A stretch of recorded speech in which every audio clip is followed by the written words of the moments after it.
Historia escrita y narrada por Alberto Rodríguez Pachuli.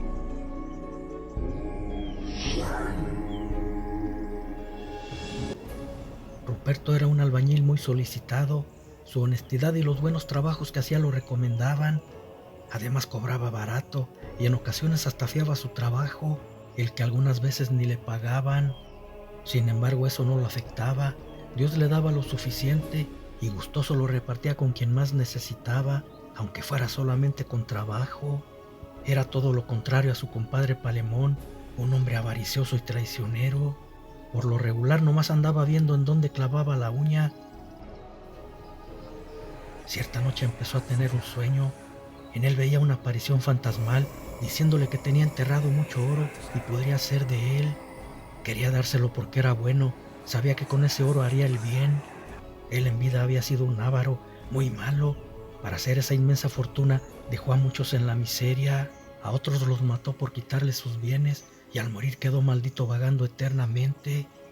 Dios lo había castigado de esa manera y solo sería perdonado si hacía el bien con ese oro. Por eso la única condición para dárselo era que ayudara a la gente.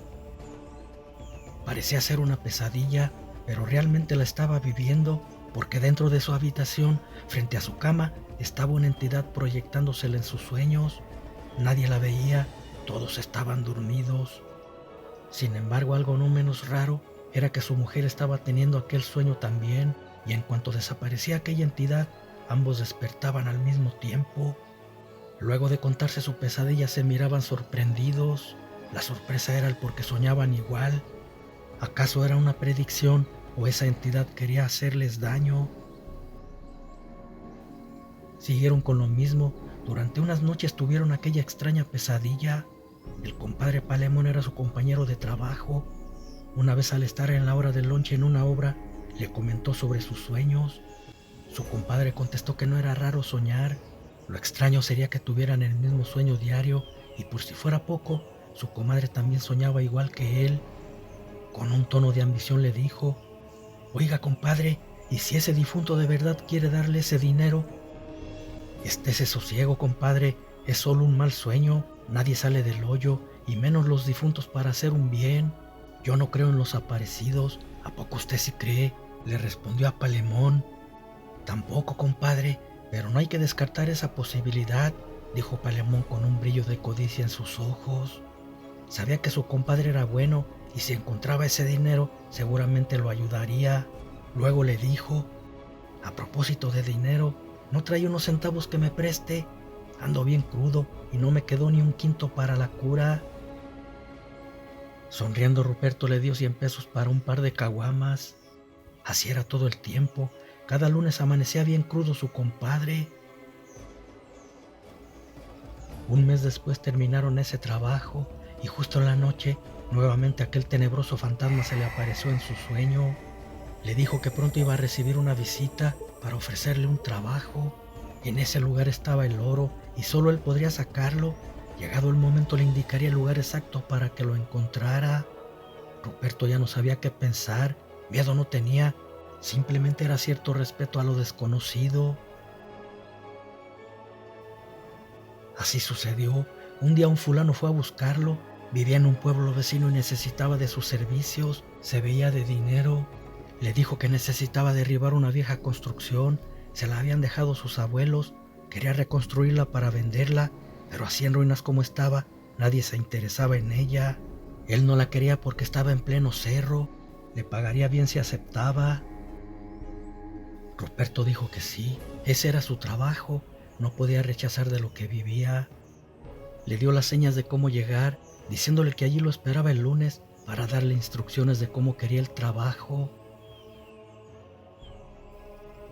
Ese día muy temprano, antes de amanecer, el albañil preparó sus herramientas, las acomodó en el burro, lo montó y se marchó. Su compadre Palemón no pudo ir por andar en otro trabajo.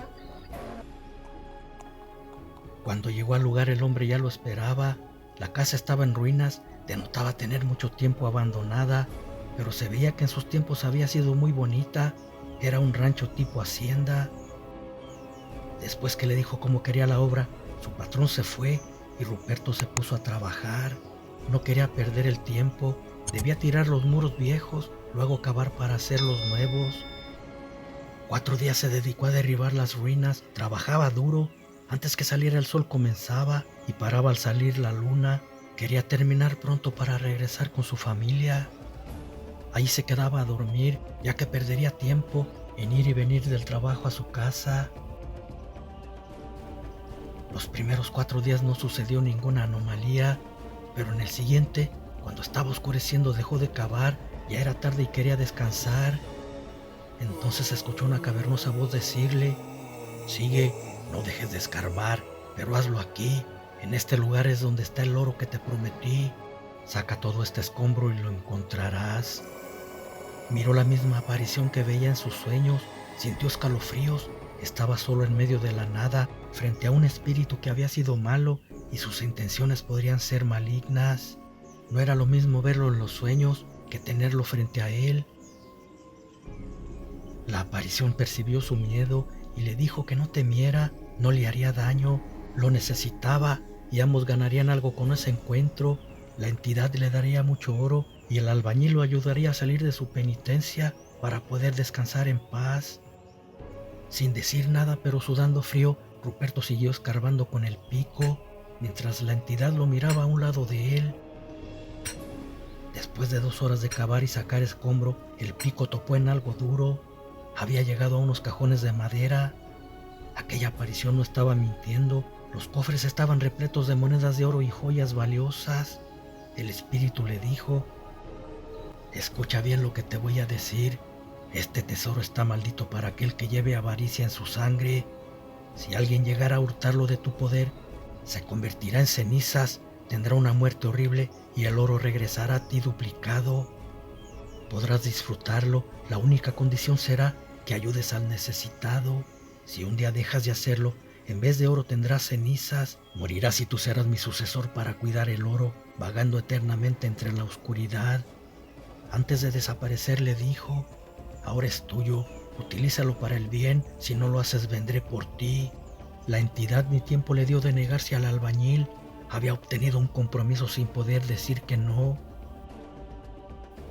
Vació el oro en la tierra, amarró los cajones al burro, después los llenó con las monedas, luego se fue a su casa. Era de madrugada y no creía encontrarse a nadie en las calles. Cuando llegó le contó todo a su mujer. Sus palabras le hicieron sentir miedo. Ahora entendía el porqué de sus sueños. Tranquilizó a Ruperto, diciéndole que si hacían lo que la aparición quería, no les haría daño. Ambos eran honestos y ella le ayudaría a dar buen uso al dinero. No quería que esa entidad se lo llevara. Empezaron su tarea. Primero con sus propias manos y cuchara construyó una escuela. Agripina, su mujer, le ayudaba haciendo mezcla y arrimándole ladrillos. Arreglaron la iglesia, le daban dinero a quienes lo necesitaba, convirtiéndose en la caridad del pueblo, como le deseaba la entidad. A los niños en la escuela no les faltó el desayuno escolar. Su compadre Palemón, al ver todo lo que hacía, quería saber de dónde sacaba tanto dinero, si tan solo era un pobre albañil igual que él. Aunque Ruperto también le ayudaba, no era suficiente. La ambición pedía más y su compadre lo tenía. Debía compartirlo con él por las buenas o a la mala. Un día que no había nadie en casa de Ruperto, se metió buscando el dinero. Sus intenciones eran robárselo. Cuando lo descubrió, sus ojos brillaron por la codicia. En su miserable vida había visto tanto oro junto. Llenó su morral con monedas y alhajas. Se llevaría eso, pero luego regresaría por más. Eran tantas que su compadre no notaría que faltaba un puñado y se fue gustoso. Días después, Ruperto notó que había más monedas que antes. Un montón de ellas estaba separado en un rincón y él no las había puesto ahí. Pensó que fue su mujer para ayudar a alguien y no dijo nada. Debía ir por su compadre para que le ayudara a hacer otro salón en la escuela.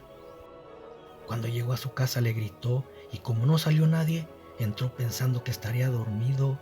Lo que vio le heló la sangre. Sus compadres estaban muertos entre un montón de ceniza.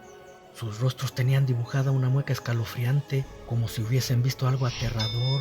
Recordó lo que le dijo la entidad: si algún avaricioso roba el oro, se convertirá en ceniza y tendrá una muerte horrible. Su compadre había robado monedas, por eso estaba el puño amontonado en el rincón. Fue tal como le dijo aquel espíritu, se duplicaría si era robado. La perdición del compadre siempre había sido su avaricia, pero esta vez lo llevó a la tumba de manera horrenda. Sabía lo de la entidad y el oro, pero nunca le preguntó si era bueno o malo. Sin embargo, era tan ambicioso que tal vez no le hubiese creído y de todas maneras lo robaría. Lo peor del caso que no fue el único. Con el tiempo fueron encontrando cadáveres en algunas casas muertos, de la misma forma que Palemón. Hurtaban oro y el espíritu maligno se les aparecía dándoles una escalofriante muerte, incrementándose cada vez más el oro. Esa era su maldición.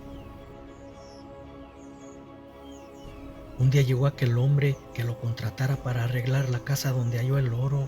Le dijo que había encontrado algo que le pertenecía, un tesoro que era la herencia de su tatarabuelo desde hacía 4 generaciones. Ruperto le explicó sobre la maldición del oro, diciéndole que ya se había perdido la vida de algunos en el pueblo por él. No obstante, el hombre no le creyó, se le veía la avaricia en sus ojos y exigió se lo entregara. Sin más, les ordenó a sus hombres que entraran por él para llevárselo. Cargaron algunos burros, pero era tanto que no pudieron llevárselo todo y prometió regresar por lo demás. Pasaron los días y nunca volvieron. Ruperto y Agripina notaron que el oro se había duplicado. Era de esperarse, aquellos hombres habían muerto también por su avaricia. Ruperto se dio cuenta que sin haber muerto se estaba convirtiendo en el guardián del tesoro. Tenía que cuidarlo para que nadie lo robara, muriera y se hiciera más. Verdaderamente el oro estaba maldito. Debía hacer algo para terminar con esa maldición. Fue con el cura y le contó todo. Quería acabar con tanta muerte por la ambición del dinero. Le dijo que lo traería aquí, en la iglesia estaría más seguro. Él debía reunir a toda la gente para decirle sobre la procedencia del oro y su maldición. Cada vez que necesitara alguien se les daría, pero nadie más podría tocarlo, solo él y su mujer. Así la maldición terminaría. El padre, cuando escuchó su historia, quedó asombrado, pero le creyó. Era el hombre más honesto que conocía, por eso la maldición no se lo había llevado. Aceptó su plan, reunió a todos en el pueblo, contándoles la vivencia de Ruperto, de cómo obtuvo esa riqueza, de la misteriosa muerte de su compadre Palemón y muchos otros. Eran supersticiosos y su historia les hizo sentir miedo. Meterse con lo desconocido era malo y prometieron jamás tocar ese oro si no era dado por Ruperto. Igual al pueblo no le faltaría nada mientras existiera ese tesoro. Pasan los años y hay quienes dicen que muchas monedas y joyas siguen enterradas en esa iglesia, esperando algún valiente que quiera apoderarse de ellas para ser el guardián del tesoro.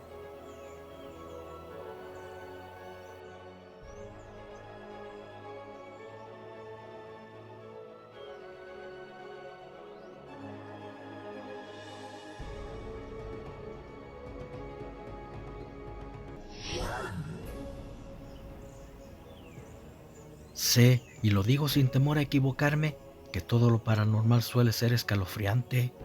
Las cosas venidas de otros planos o dimensiones causan terror, un miedo indescriptible. Si no te ha sucedido nada sobre este tema, no sabes lo que es el miedo a lo desconocido. Muy diferente a cualquier tipo de miedo. Hay entidades que se hacen presentes solamente para hacer daño, pero también las hay que vienen para ayudarte en situaciones de peligro. Estos sucesos no tienen explicación, sin embargo suceden regularmente. Malignos o benignos, todos estamos expuestos a ellos. Les voy a contar algo que le sucedió a mi esposo. Él es, digamos, militar de inteligencia, un agente encubierto. Por lo regular, siempre es enviado a investigar anomalías en lugares inhóspitos, donde los peligros son latentes. A él de un tiempo para acá le empezaron a suceder cosas extrañas, sucesos que no le encontraba explicación, pero que lo alertaban del peligro, salvándole incluso de morir. Esto por lo regular le sucedía días antes de ir a una misión. La primera vez, al estar queriéndose dormir, empezó a sentir que alguien le jalaba fuertemente las cobijas. Él las sostenía con todas sus fuerzas, mirando a la oscuridad a ver quién se las estaba jalando, pero no veía nada. Pensando que podría ser alguno de sus compañeros bromeando, le gritó que no estuviera jugando. No obstante, nadie le respondió. De repente vio una sombra que se metió bajo de la cama. Lámpara en mano se asomó con cautela, pero bajo la cama y en ningún lado había nadie.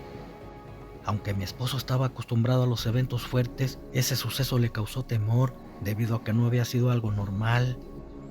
Pero faltaba más, ya que en la siguiente ocasión, igual cuando estaba entre dormido y despierto, sintió que alguien se le subía, algo muy parecido a cuando se te sube el muerto. Trataba de moverse pero no podía, sentía como que alguien le aplastaba el pecho. Escuchaba entre una respiración y susurro diciéndole que no fuera porque era una trampa. Mi esposo no entendía por qué le sucedía eso, ni que quería avisarle esa presencia. Sin embargo, entendía que lo que le estaba sucediendo era venido por algo del más allá. Al día siguiente, debía ir a una comunidad para investigar unas minas clandestinas, lugares que se ubican en medio de las selvas. Siempre enviaban 2 o 3 encubiertos, y esa vez supuestamente los estaban esperando, los recibirían con comida. Cuando estaba a punto de llegar, empezó a escuchar una voz diciéndole que se fuera, era una trampa, si se quedaba lo iban a matar. Sigue tu camino rodeando la comunidad, le dijo aquella presencia. Aunque sintió miedo, esta vez sí le hizo caso a la voz y se fue de largo regresando a su refugio. De sus compañeros que iban por otro lado, ya no supieron nada de ellos. Después enviaron un grupo y desarticularon esa comunidad, pero no encontraron a los otros 2 encubiertos. La tercera ocasión fue enviado con un compañero que era teniente, pero fue raro. Primeramente, no les dieron ni las coordenadas del punto a donde debían llegar. En segundo, no le avisaron a la fuente que les debía dar la información sobre dicha investigación. Cuando llegan al supuesto punto de encuentro, no encuentran a nadie. Ellos siguen caminando y de la nada aparece una persona en moto diciéndoles que es quien les dará la información. El teniente y mi esposo se confían de él sin imaginar que podía ser una trampa. Como pueden, suben a la moto y los llevan al punto donde ya los esperan, hasta con comida y con camas en carpas, pero no había nada de gente. Otra anomalía muy extraña. Cuando estaban cenando llegaron 2 hombres y al terminar los mandaron a dormir, dividiéndolos a cada uno en una carpa. Casualmente solo había una cama en ellas, querían agarrarlos solos para que no pudieran defenderse. Mi esposo y yo ese día estuvimos hablando por teléfono, creo como hasta las 11 de la noche, hasta que me dijo que tenía que dormir porque debía levantarse a las 3 de la mañana y caminaría mucho. Ya después me dijo que como a la 1 de la madrugada alguien le empezó a mover su cama pero muy fuerte. Cuenta mi esposo que se movía sola, despertó quedándose quieto y en silencio. Quiso prender la luz de su teléfono, pero algo le dijo que no lo prendiera y que no hiciera ruido. Empezó a escuchar las voces de la gente que trabajaba en minas ilegales. Eran a los que iban a investigar. Mi esposo se salió por atrás de la carpa y entró a la del compañero, diciéndole que se muevan rápido porque ya estaban llegando esa gente. Agarraron lo que pudieron, entre ellos la mochila donde traían el dron, y se metieron entre unos carrizales, un tipo de arbusto que hace mucho ruido al pasar sobre él. Ellos se quedaron quietos, escondidos entre los carrizales. En eso, un hombre negro se paró justo enfrente de donde estaba mi esposo. No habían podido meterse más adentro. Los carrizales hacían mucho ruido y los delataría. Era raro, porque aunque alumbraban con linternas no los miraban, aún estando frente a ellos. Los hombres traían armas y machetes, iban dispuestos a matarlos para no ser descubiertos.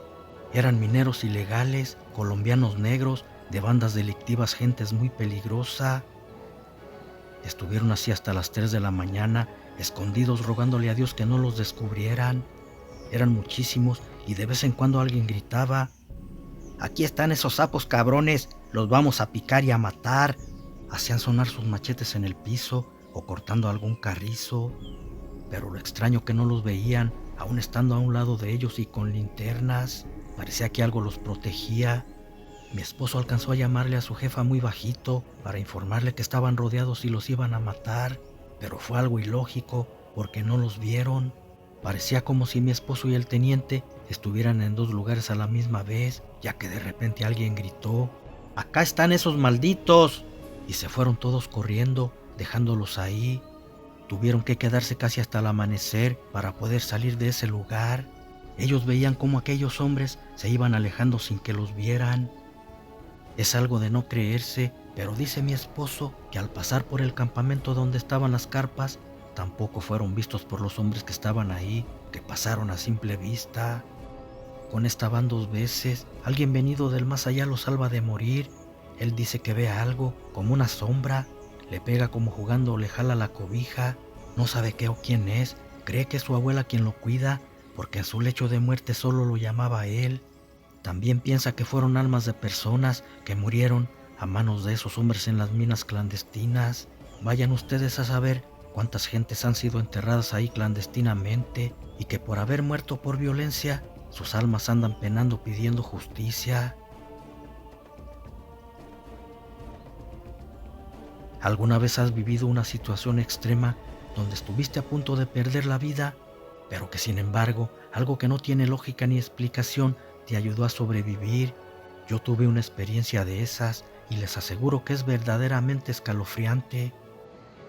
Tengo muchas cosas que contar y esto lo viví junto con un hermano 2 años menor que yo. Es algo que llevo latente a pesar de haber pasado algunos ayeres. Tal vez no tenga nada de miedo, o sí, pero eso ya dependerá de la perspectiva que lo vean. Yo, aunque en esos momentos tenía poca conciencia, creo y puedo asegurar haber visto la presencia de un niño fantasmal. Pero lejos de sentir miedo, su aparición fue algo como de esperanza, ya que aquel espíritu parecía no querer asustarnos. Por lo contrario, creo iba cuidándonos en el camino. Lo que les cuento fue un suceso real, algo de supervivencia, lo cual me da gusto poder contarlo después de varios años, ya que de no haber sido por mi carnal y esa aparición, no estuviera aquí con ustedes. Verán, soy de un pueblito de por allá en Jalisco, y como a 5 kilómetros de mi comunidad está una presa en la que abundan los peces. Cierto día, aquella presa por falta de lluvia se secó y mucha gente fue a pescar. Había peces a lo bruto, hasta con las manos los atrapaban. Ya seca la presa era muy fácil. Ese día, 2 de mis hermanos mayores, unos amigos de ellos y otro hermano menor y yo fuimos a pescar. No teníamos carro, así que fuimos caminando. En ese tiempo tendría como 14 años y mi hermano el menor 12. A nosotros se nos ocurrió llevar lonche para comer allá, algo que ninguno de los demás pensó hacer. Estaba lejos y era lógico que estaríamos todo el día en esa presa. Llevábamos 3 bolillos cada uno, mi hermano y yo, con frijoles, pero era mejor que nada. Además, una botella de agua. El caminar era largo por una vereda en pleno cerro. Ya cuando llegamos, ocultamos entre unas rocas los bolillos, el agua y nos fuimos a pescar. Por la emoción, ni cuenta nos dimos que alguien había visto nuestro escondite. Ya por la tarde, después de haber pescado por un buen rato, mi hermano el más chico y yo decidimos ir a comer. Traíamos mucha hambre. Pero cuando fuimos a buscar las tortas donde las habíamos escondido, ya no estaban, se las habían robado, también nuestra agua. Al poco rato llegaron nuestros hermanos mayores diciéndonos que ya se iban, dejándonos la bolsa de peces para que nosotros nos la lleváramos. Ni siquiera nos dieron chance de responderles, sin más se fueron, dejándonos a nuestra suerte. Toda la gente ya se había ido. Andábamos en shorts y nos pusimos el pantalón sin comer ni tomar líquidos, y por andar pescando todo el día andábamos débiles. Pensamos que con un baño de agua fría se nos quitaría y nos metimos al agua, pero fue peor, eso nos debilitó más, tanto que yo no quería salirme del agua. La debilidad me hacía pensar que eso me ayudaría. De repente miré a un niño casi de nuestra edad, con su mano me hacía señas que lo siguiera. Entonces le dije a mi hermano que nos fuéramos y que siguiéramos al muchachito. Él volteó pero no vio a nadie, no dijo nada. La verdad, yo era el que andaba más mal de los dos y pensó que estaba alucinando, y nos fuimos, según siguiendo al niño que solamente yo veía. Mi hermano, aunque era más chico, la inanición lo había afectado menos. Su cuerpo fue más resistente que el mío, porque además de llevar la bolsa con los peces en una mano, con la otra me tomó de la cintura, usando su hombro para apoyarme en él. Yo apenas si podía caminar, la debilidad me estaba consumiendo. Era como si estuviera en un desierto sin agua. Mi mente poco lúcida era lo que se imaginaba. La verdad, sentí que iba a morir. De vez en cuando nos deteníamos un momento, mi hermano tenía que descansar y me recostaba recargándome en el tronco de un árbol. Era mucha la carga para él solito, en un camino muy largo y solitario, pero no se rendía. Sin embargo, era algo extraño, no entendía de dónde sacaba tantas fuerzas. Nos quedábamos solo unos minutos, la noche podría sorprendernos, entonces sí nos perderíamos. Luego me levantaba de nuevo para seguir nuestro camino. Yo sentía que no llegaríamos, era mucha la carga para mi hermano de tan solo 12 años. Además, era muy flaquito. Hasta que también se le acabaron las fuerzas y pensamos que ahí quedaríamos. De repente vi que el niño se difuminaba como humo. No sé si estaba desvariando por la debilidad o si alucinaba, pero comencé a ver cómo esa niebla entraba en el cuerpo de mi hermano y como si nada se paró y me levantó. Con las pocas fuerzas que me quedaban, le pregunté si había visto al niño. Me respondió que cuál niño, solo estábamos él y yo. Le dije, no carnal, venía un chiquillo con nosotros y se metió en ti. No me respondió nada, era evidente que pensaba que estaba desvariando por mi condición. Sin embargo, yo sí lo veía y después lo comprobé. Al llegar a un árbol lleno de guamúchiles, miré que un humo blanco salía de mi hermano y desaparecía. Me sentó a un lado del tronco y con una resortera que cargábamos colgada en nuestro cuello, empezó a tumbar guamúchiles. Me los daba diciéndome que comiera para que recuperara mis fuerzas. Yo le decía que también él comiera, pero no quería. Hasta que vio que ya me sentía mejor, empezó a comer él. Después de haber comido muchos guamúchiles, me empecé a sentir mejor y nos fuimos porque ya casi oscurecía. Ahora yo iba cargando la bolsa. Los guamúchiles habían repuesto nuestras energías. De no haber sido por eso y por mi amigo imaginario, hubiésemos quedado a medio camino. Cuando llegamos a casa, le contamos todo a nuestros padres y le dieron tremenda regañada a mis hermanos por habernos dejado solos. Ellos se disculparon arrepentidos, no pensaron que fuera a sucedernos eso. Como les dije antes, no sé si aluciné al niño, pero fue raro que mi hermano aguantara tanto sin comer ni tomar agua. Además, todo el camino nos fue guiando y cuando mi carnal estuvo a punto de desfallecer, se le metió el espíritu para llevarnos hasta ese árbol lleno de fruta. Gracias a eso la libramos y lo pude contar. A veces le pregunto que si se acuerda del fantasma que entró en su cuerpo y dibuja una sonrisa. Yo sí lo recuerdo cada día. Desde entonces ni Superman, el Hombre Araña, Batman, ninguno de ellos es tan superhéroe como lo fue mi hermano conmigo. Caminó cargándome casi 3 kilómetros entre el monte, muy débil también, y nunca se rindió, a pesar de ser más chico que yo.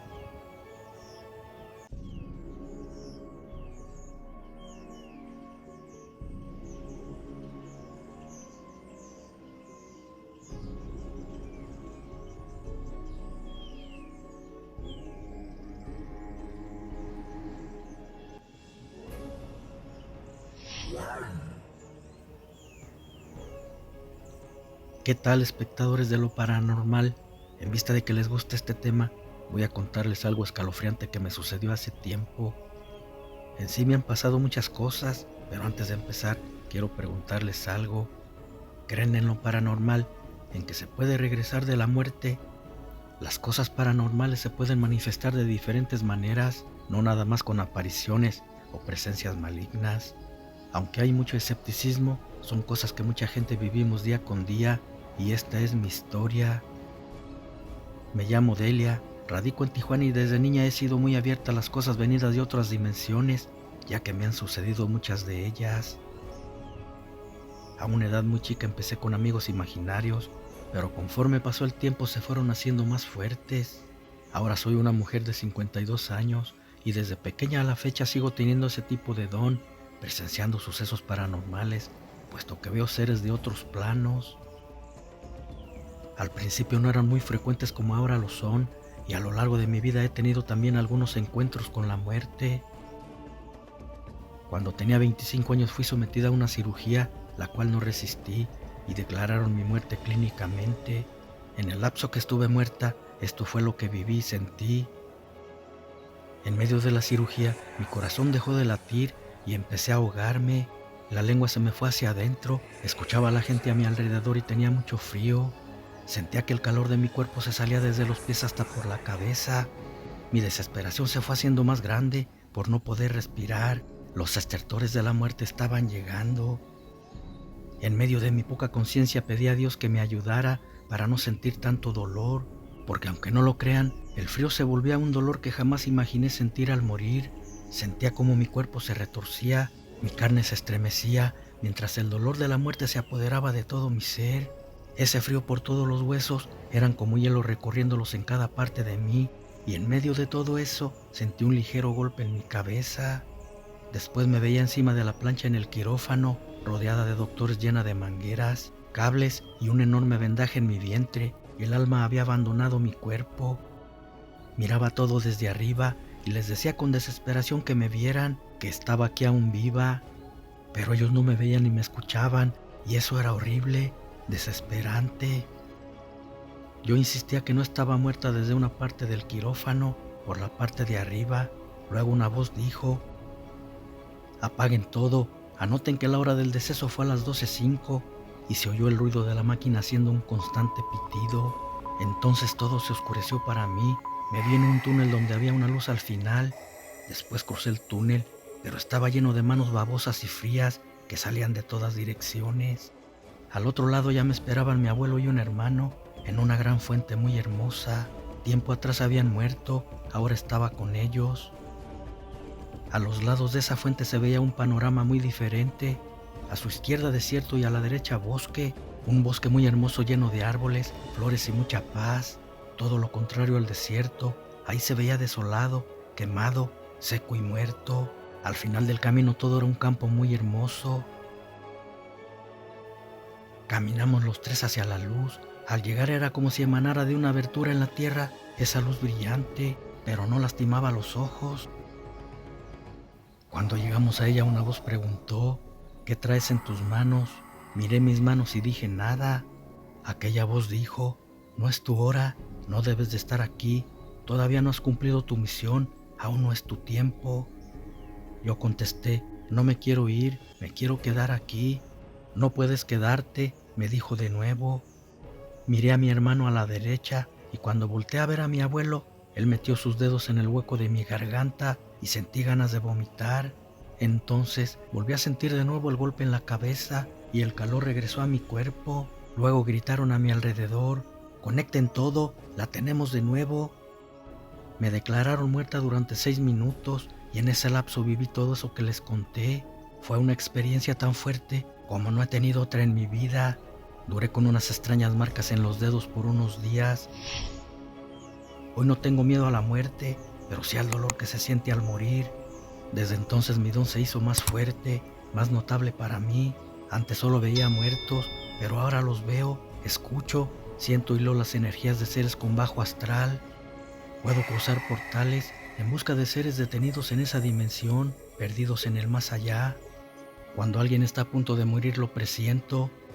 También distingo entes demoníacos por su olor o seres de luz y a mis guardianes. Igual puedo desprender mi alma del cuerpo en sueños astrales. Sé que es difícil de creer, pero hasta recuerdo algunas de mis vidas pasadas.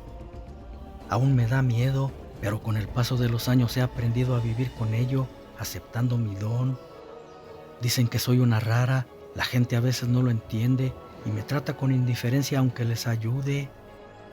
Otros me ven con un poco de miedo porque también sé cuando alguien me quiere hacer daño, pero también puedo hacerlo incluso sin saber quién es aquel que trata de hacerme un mal. Una mano fría y huesuda. A veces nos suceden cosas tan incomprensibles y espeluznantes. Por más que le busquen algo lógico, no lo encontrarán. Y es sencillo, lo paranormal no tiene explicación. Los eventos venidos del más allá simplemente suceden sin ninguna explicación. Otra cosa, además de ser difícil de digerirlo en el momento que suceden, tampoco se olvidan fácilmente aunque pase mucho tiempo. Debido a que son cosas de miedo, se quedan plasmadas en la mente.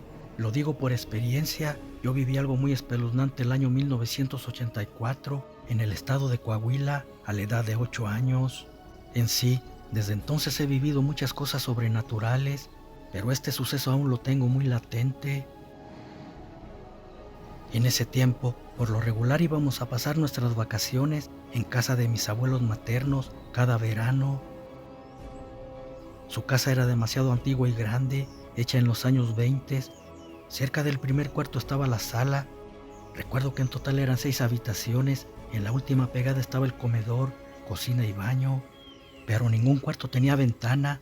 Eso la hacían muy lúgubre y tenebrosa, sobre todo en las noches.